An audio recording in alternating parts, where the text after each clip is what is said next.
Cedar Academy is considered a force to be reckoned with in high school rugby league, with their boys and girls teams winning not just the high school competitions but also other local tournaments. However, they've decided to try rugby union with the girls team, and the debutants made it to the last four. Here's Denise Walters again. Cedar Grove Academy tested the rugby union waters at the 11th annual St. Catherine Thundercats International Rugby Sevens competition. And despite losing out to the eventual champions, the St. Catherine Lioness B, in their semi-final encounter, their debut at the tournament was deemed a success. I was very pleased with the girls. As I said, they started training in December, so it's not even 2 months yet. And they did well. They won one game, they drew one, and they lost to the eventual champions.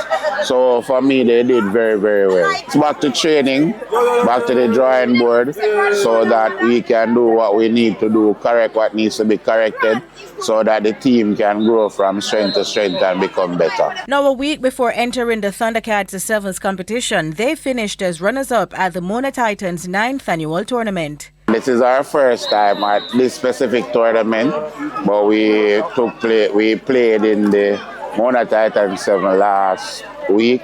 That was our first time playing rugby union as a school. For Coach Antonio Baker, they entered the union competitions as they wanted to play more rugby. We traditionally play rugby league, but we saw an opportunity where the sport was growing. Rugby union is growing, and we decided, with some help from Mona Titans, that we wanted to broaden our involvement in rugby on a whole.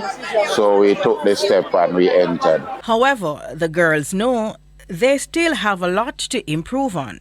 I need to improve my speed. My speed it's not speeding. A lot of room for improvement, but we'll make the necessary effort.